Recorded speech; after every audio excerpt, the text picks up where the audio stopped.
मेरी आवाज नहीं, मैं आवाज दूसरे की सुन रहा हूँ। किसकी? कोयलिया बोली रे अम्मा की डार अपनों कोई नहीं है। कोयलिया बोली रे अम्मा की डार अपनों कोई नहीं है। पिता राम रघुनंदन अपनों कोई नहीं है। कोयलिया बोली रे अम्मा की डार कोयलिया बोली रे पिता राम रघुनंदन अपनों कोई नहीं है। आग लगाए महीना लगाए और लगाए किन्नर भैया और लगाए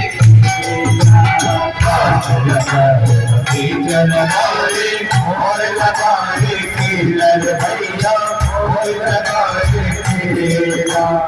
यही सब यही रहेंगे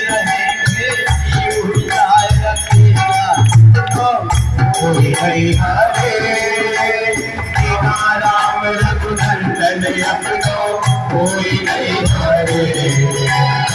राम रघुनंदन अपनों कोई नहीं हरे। कोयलिया बोली रे अम्मा की डार कोयलिया बोली रे राम रघुनंदन अपनों कोई नहीं हरे। राजा परीक्षित ने कहा गुरुदेव आपको बड़ी विचित्र बात बता रहे हैं। ये जो हाथी है इसने भगवान को बुलाया पर विमान में बैठ करके किसकी आत्मा पहले गई? ग्राह की आत्मा। बाद में हाथी गया। बोले ऐसा उल्टा क्यों? बोले भगवान का एक नियम है कि जो उनके चरण को पकड़ता है भगवान उसका उद्धार तो करते हैं पर उससे पहले उद्धार उसका करते हैं जो भगवान के भक्त का चरण पकड़ लेता है। हाथी है भगवान का भक्त और ग्राह ने हाथी का पैर पकड़ा था इसलिए भगवान ने सबसे पहले ग्राह का उद्धार। बोले एक बात बताओ, ये जो ग्राह और गज है इनको भगवान की याद कैसे आई? मरते समय तो हमको भी याद नहीं आती।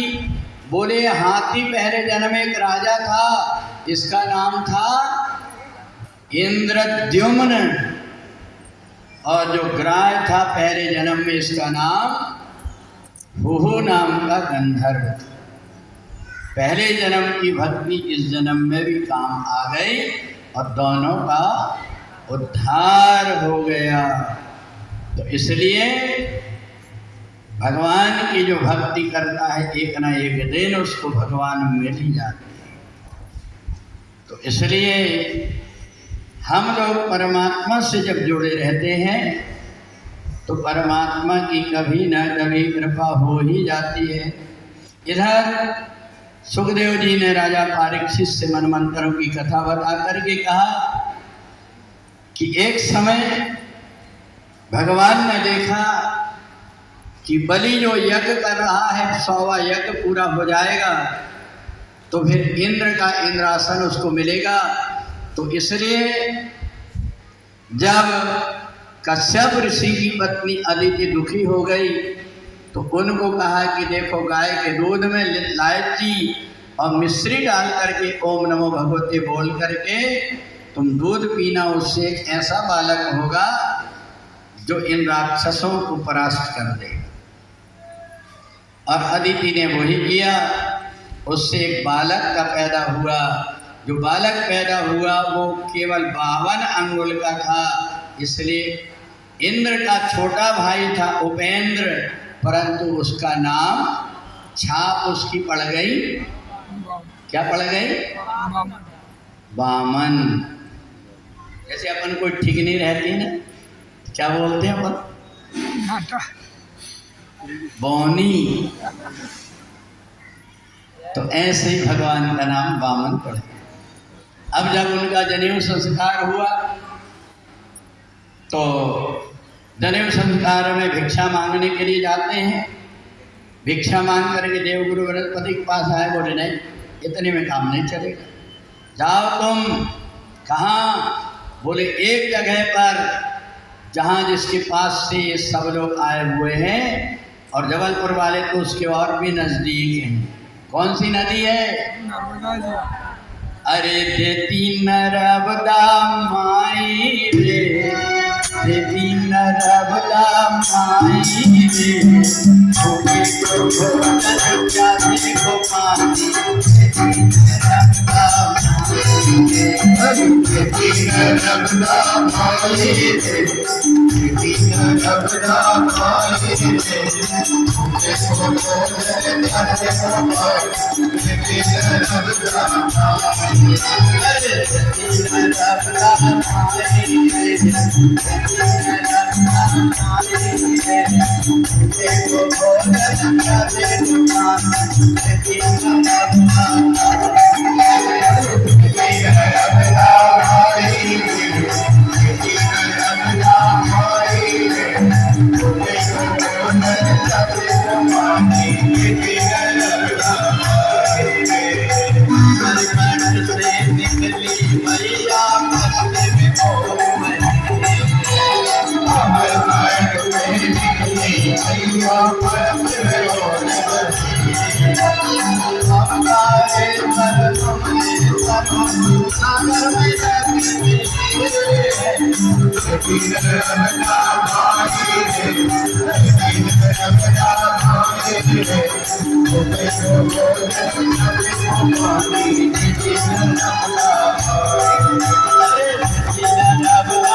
जितनी नदियां हैं उनमें सुंदर सुंदर जल मिलेगा, परंतु मैया नर्मदा ऐसी है जिसमें जल नहीं, दूध की धार है।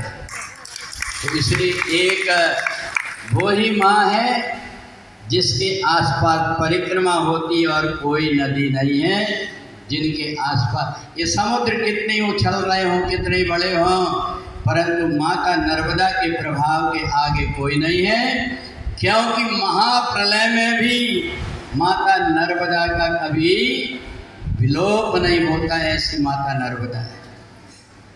तो इसलिए वहाँ जब ये यज्ञ कर रहा था बलि, भगवान एक हाथ में कमंडल, दंड, छत्र लेकर के पहुँच गए। जैसे बलि ने देखा गुरुजी आँख बंद करके और मंत्र की स्वाहा स्वाहा मंत्र की उच्चारण हो रहा है, इतने में नाक में कस्तूरी की सुगंध गई। जो देखा सामने भगवान के दिव्य रूप को देख करके बलि मोहित हो गया, उठ के खड़े हो गया। गुरुजी ने देखा कि स्वाहा की आवाज़ कैसे बंद हो गई। जो देखा भगवान खड़े हुए यज्ञ के सामने, बलि पहुंच गया और इधर आहुति बंद हो। शुक्राचार्य ने बुलाए, बलि यज्ञ को छोड़ करके नहीं जाते। बोले देखो तो अपने यहाँ मेहमान आए हुए। कहा कोई भी हो? बोले नहीं, ये ऐसा लग रहा है कि साक्षात परमात्मा आ गए। बहुत सीधे साधे महात्मा, जरा देखो तो। शुक्राचार्य ने कहा अरे तेरे को देखने में ये बामन दिखाई दे रहा है, ये बामन आमन नहीं है, ये 53, 54, 55, 56 है। 56? बोले 56? बोले हाँ, वो विष्णु है छलिया। कहा विष्णु? अब तो चरणों में गिर गए कि जब जो परमात्मा सबको देता है मेरे दरबारे पर आया है, अब तो नहीं देने वाला भी दूंगा। कहा गुरुदेव अब तो दान दूंगा, इसके बाद यज्ञ करूंगा। जैसे ही बलि ने संकल्प करने लगा, भगवान ने कहा ठीक है, तुम हाथ में आगे बढ़ा करके जल्लों में संकल्प बोलता हूँ। जैसे संकल्प बोले तो कहा कि अपने पैर से नाप करके 3 पैर भूमि मेरे को दे दे। बलि ने कहा कि आपको मांगना नहीं आया, 3 पैर भूमि में एक जो है टॉयलेट नहीं बने, इतने छोटे हो तुम। कहा कि हमें और उतना ही कुछ नहीं चाहिए। जैसे संकल्प किया, भगवान ने अपना रूप बना लिया। कैसे बना लिया? हरे राम सहस्रदीर्घा पुरुषा सहस्राक्षा सहस्रपाद सर्वोविमुं सर्वकल्पतया सांगुलमा। 1000 हाथ और पैर भगवान के। एक पैर में पूरी पृथ्वी नाप लिया, दूसरे में जैसे आकाश नापने लगे तो वहीं ब्रह्मा जी ने कहे कहाँ गई सरस्वती? कहा मैं आई। बोले जल्दी से आ, कमंडल लेकर के आ। भगवान के चरण धोने लगे और उसी समय चरण से गंगा जी कहाँ चली गई? ब्रह्मा जी के कमंडल में। ब्रह्मा जी ने कहा चलो अच्छा हो गया, ये कम से कम स्वर्गलोक में आ गई। बेचारी इतने दिन तक की चरणों में थी। भगवान ने कहा ये बता तीसरा पैर कहाँ रखें? बोले तीसरे चरण को मेरे सिर पर रख दो। भगवान ने बलि को पाताल पहुंचा दिया और पाताल पहुंचा करके द्वारपाल बन गए। अभी भी भगवान किसके यहाँ है? बलि के यहाँ सोए हुए भगवान। उनने भेजे होंगे किसी न किसी को भी देखना कौन कौन कहाँ से आया दूध वाला धर्मशाला में, सबकी फोटो खींच करके उसने ले गए। यहाँ भगवान आगे चलते हैं। भगवान का एक अवतार मत्स्य अवतार हुआ। भगवान मत्स्य बन करके सत्यव्रत के द्वारा अपने भक्तों की रक्षा किए। अब 9वें स्कंद में अनेक प्रकार के सूर्यवंश का वर्णन है, जिसमें त्रिशंकु हरिश्चंद्र जैसे राजाओं का जन्म हुआ। सुखदेव जी कहते राजन, ये माता गंगा सगर के पुत्रों का सबसे पहले इसने उद्धार किया, और जिस समय सगर के पुत्र का उद्धार हुआ उस समय माता गंगा की जय जयकार पूरी पृथ्वी लोक में हो। गंगा मैया तेरी लहर मन भाई, ओ गंगा मैया तेरी लहर मन भाई। हरि चरणों से निकली मैया ब्रह्म कमंडल आई। हरि चरणों से निकली मैया मंगल मंगल आए। भागीरथ ने करी तपस्या, भागीरथ ने करी तपस्या, शंकर शीश चढ़ाई। गंगा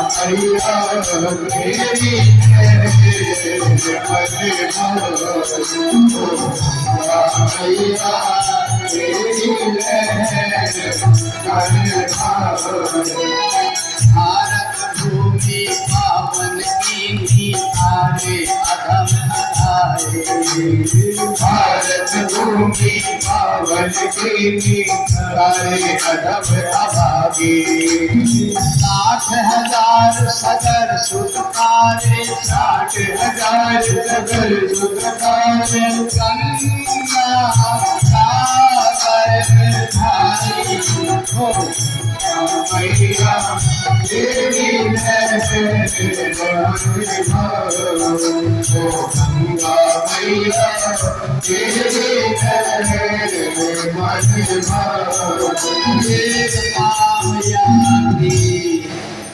अब मैंने तुम्हें कथा का भी महात्मा बता दिया, नाम का भी बता दिया और गंगा जी का भी।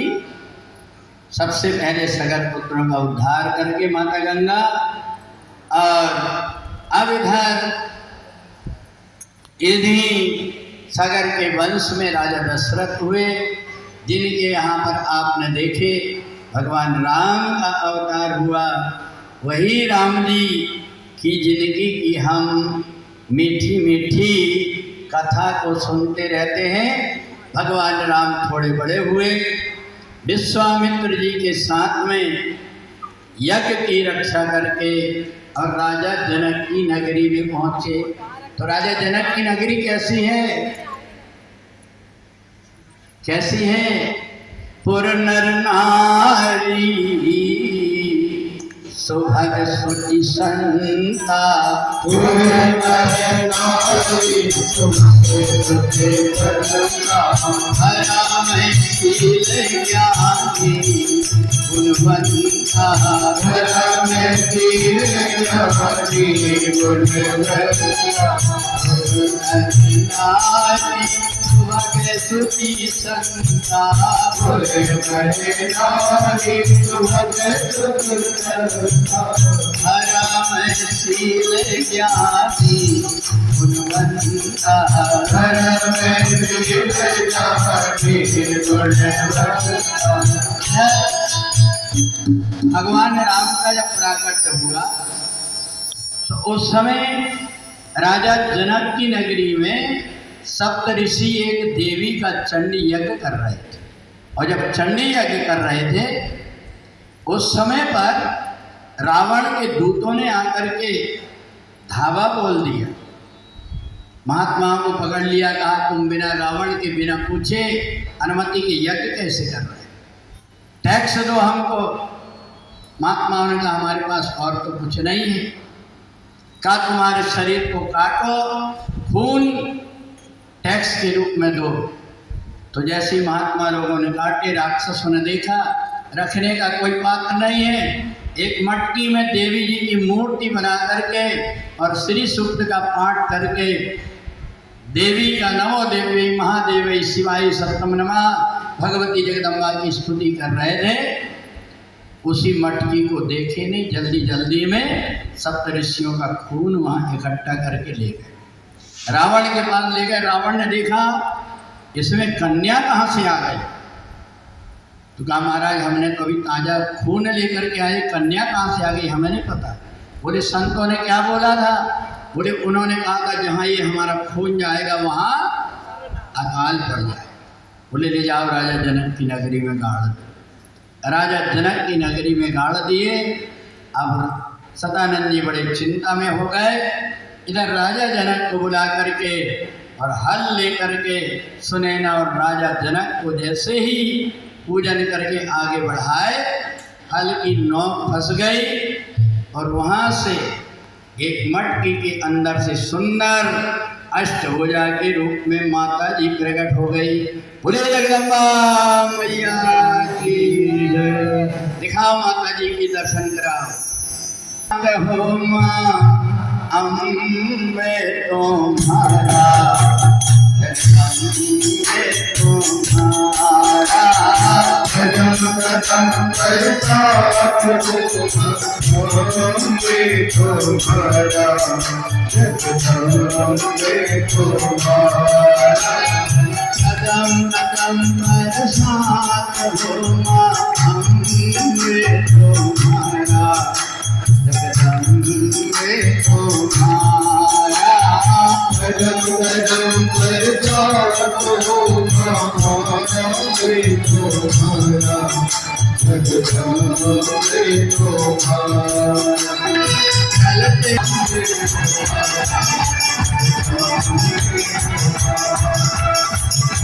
कदम बरसात हो माँ अम्बे तुम्हारा जगदम्बे तुम्हारा कदम कदम करता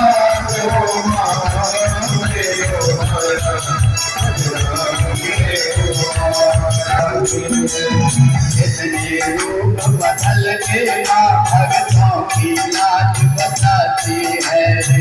इतने रूप बदल कर माँ भक्तों की लाज बताती तेरी कृपा से चमकेगा माँ हर संसार हमारा। तेरी कृपा से चमकेगा हर संसार हमारा।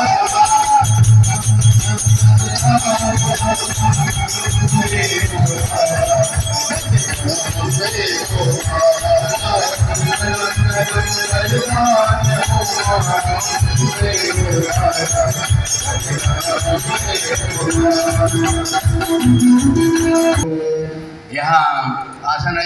माता सीता कई प्रकार की लीला करती, उसमें लगाने का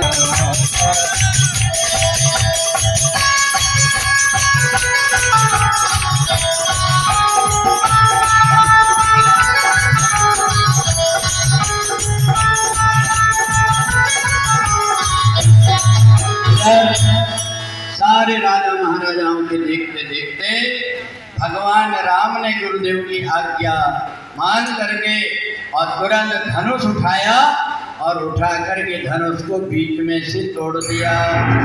इस क्षण राम माथे धर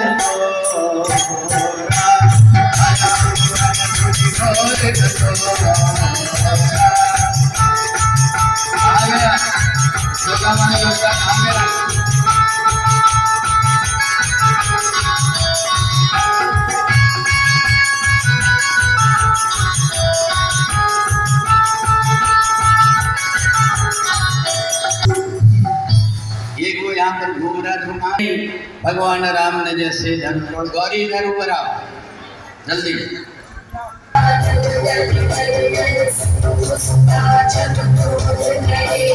जय जय राम निशाचर